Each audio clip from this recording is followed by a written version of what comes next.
दोस्तों, आज की कहानी है सास बहू में रोज की चिक चिक। हाँ जी, कौन हो? किससे मिलना है? जी, आपके यहाँ से नूडल्स का ऑर्डर आया था। तभी वहाँ ममता आ जाती है। अरे माँ जी, रोज तो हम घर का खाना खाते ही हैं, इसलिए मैंने सोचा आज सबके लिए नूडल्स मंगा लेती हूँ। अरे बहू, तुझे तो पता है कि मैं बाहर का खाती नहीं हूँ। अरे कम से कम मंगाने से पहले मुझसे एक बार पूछ तो लेती। मैं ये तेरे नूडल्स नहीं खाने वाली। हाँ। क्या माँ जी, आप तो छोटी छोटी बातों को पकड़कर बैठ जाती हैं। अरे बहन जी, आप दोनों के झगड़े के बीच मेरा टाइम क्यों खराब कर रही हो? आपको अपने ऑर्डर की डिलीवरी लेनी है या नहीं? निर्मला जी अपनी बहू से कहती है। बहू, तूने मंगाया है ना, तू ही खा। मैं नहीं खाने वाली। मैं चली अपने कमरे में। ममता चिढ़कर डिलीवरी वाले से कहती है, भैया आप एक काम करिए, इसे लेकर वापस चले जाइए। डिलीवरी वाला वहां से चला जाता है और इस तरह सास बहू के झगड़े की वजह से उस रात सभी घर वाले भूखे ही सो जाते हैं। एक दिन फिर ममता अपने घर पर अपने जन्मदिन की पार्टी मना रही होती है। उस रात ममता की सास की तबीयत कुछ ठीक नहीं रहती और घर में हो रहे शोर से बड़ी तकलीफ होती है। अरे बहू, पागल हो गई है क्या? मेरी तबीयत इतनी ज्यादा खराब है और तू घर में पार्टी मना रही है? अरे माँ जी, आज मेरा जन्मदिन है। अरे जन्मदिन तो हर साल होता है। तेरे जन्मदिन के चक्कर में आज मेरा मरण दिन ना हो जाए। ओहो माँ जी, आप तो मेरी हर बात पर कोई ना कोई नुक्स निकालती ही रहती हैं। अब इंसान अपने घर में ही तो अपना जन्मदिन मनाएगा ना। अरे तो जन्मदिन बनाने के भी तो तरीके होते हैं ना। जरूरी थोड़ी है कि शोर शराबा करके ही जन्मदिन मनाया जाए। तभी वहाँ खड़ी ममता की सहेलियां आपस में बात करने लगती है। अरे जरा इसकी सास को तो देख, ये तो बड़ी चिड़चिड़ करने वाली लगती है। बेचारी ममता किसी कैसी सास मिली है। मेरी मान, अब हमें यहाँ से चलना चाहिए। घर का खराब माहौल देख ममता की सभी सहेलियां वहां से चली जाती हैं। अपनी सास का ये बर्ताव देख ममता भी मुंह फुलाकर अपने कमरे में चली जाती है। इस तरह दोनों के झगड़े दिन पर दिन बढ़ते चले जाते हैं। देखते ही देखते सास बहू के तू मैं के चर्चे पूरी गली में होने लगते हैं। फिर एक दिन, माँ, अभी कुछ दिनों के लिए बच्चों की स्कूल की छुट्टियां पड़ी है। मैं सोच रहा था कि हम कहीं बाहर घूम आते हैं, क्या कहती है आप? हाँ हाँ बेटा, ये तो अच्छी बात है। मैं तो कब से वैष्णो देवी जाने की सोच रही थी।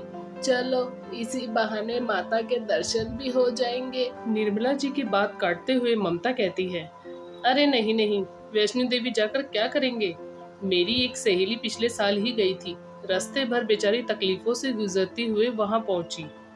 एक काम करते हैं, हम लोग शिमला चलते हैं। अरे नहीं बहू, बच्चों को धार्मिक जगहों पर ले जाने से उनमें अच्छे संस्कार आते हैं और वैसे भी माता के दर्शन किस्मत वालों को ही मिलते हैं। नहीं नहीं माँ जी, मैंने सोच लिया कि हम लोग शिमला जाएंगे। अरे मैंने एक बार कह दिया ना, हम सब वैष्णो देवी जाएंगे। माँ, तुम वैष्णो देवी चली जाओ और ममता तुम शिमला चली जाओ।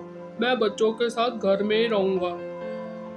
अरे लेकिन आप ये क्या कह रहे हैं? अरे तो मैं क्या करूं, तंग आ गया हूँ मैं तुम्हारी ये रोज की चिक चिक से।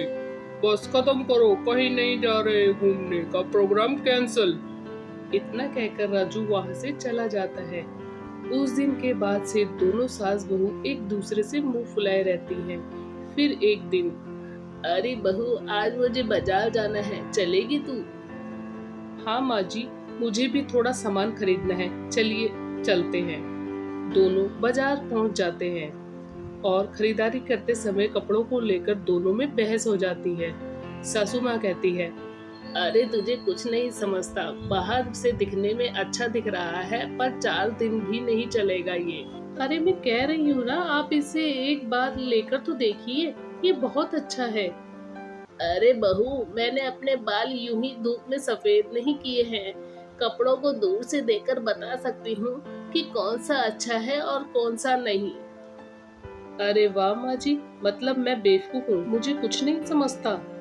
तभी दोनों की बात सुनकर दुकान वाला गुस्से में कहता है, अरे माँ जी, आप दोनों अपना झगड़ा दुकान के बाहर जाकर करिए, मेरी दुकानदारी खराब मत करिए।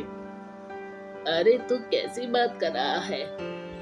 अरे तो और क्या कहूँ, सारा मोहल्ला तुम दोनों के झगड़ों के बारे में जानता है। आपके झगड़े के कारण दूसरे ग्राहकों को तकलीफ हो रही है।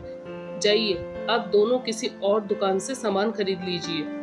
दुकानदार की कड़वी बातें सुनकर निर्मला जी और ममता को बड़ी शर्मिंदगी महसूस होती है। घर आने के बाद दोनों के मन में दुकानदारी की बातें घूम रही होती हैं। बहू, मुझे लगता है कि कहीं ना कहीं गलती हम दोनों की है।